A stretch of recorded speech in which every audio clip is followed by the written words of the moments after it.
विद्यालय गणशिक्षा तथा अनुसूचित जाति और जनजाति उन्नयन और भिन्नक्षम सामाजिक सशक्तिकरण मंत्री श्री नित्यानंद गंड आज नवरंगपुर जिला गस्तरे आसी विभिन्न कार्यक्रम में जोग देइछन्ति। आज मंत्री श्री उमरकोट पौरपालिकार 12 नंबर वार्ड को जाइथिले। सेठारे से वार्डवासी सेमानक सुविधा असुविधा संपर्क में आलोचना करथिले। एथिसह जड़े दलित महिला घरे मांडिया पेज पीथिले। मंत्री को निज वार्ड रे पाई वार्डवासी बेस खुशी होइथिबा बेले वार्डवासी समस्त समस्यार समाधान पाई समस्त पदक्षेप ग्रहण कराजिबो बोली मंत्री श्री गंड प्रतिश्रुति देइथिले।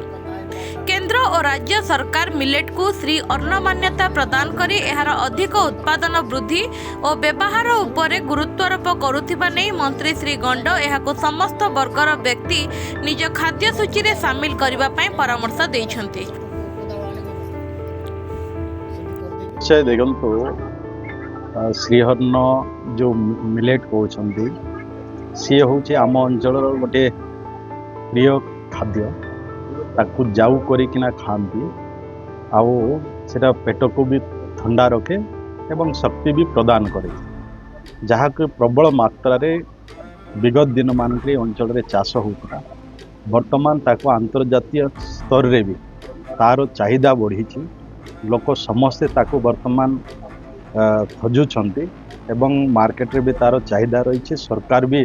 ताको आउ वर्तमान तार मार्केटिंग हो तार व्यापक प्रचार प्रसार हो केमती चाषी माने आउ मांडिया चाष करिवे जहाँ कि डायबिटीज टू आरंभ करी अनेक विषय रे मेडिसिन रो भी कार्य करि थाए। तो मु आज आसला परे साहि रे बुलुथिली लोकंक पाखरे लोकंकर ग्रीवांश सुनुथिली लोकंकर विभिन्न समस्या रही से भितरे मते से आज श्री अन्न आज खाइबार सुजोग मते मिलला जे माने के आम अंचल लोक माने विशेष करिकिना खाद्य भाव रे ताको सब बेले व्यवहार करिथांती। आज जोटा कि केवल सेते बेले को आदिवासी लोक माने ताको व्यवहार करथिले आजिर दिन रे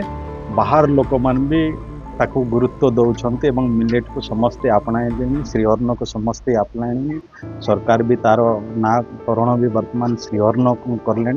तेणु आज निश्चय तार चाहिदा बढ़ी आगामी दिन में भी लोक ताको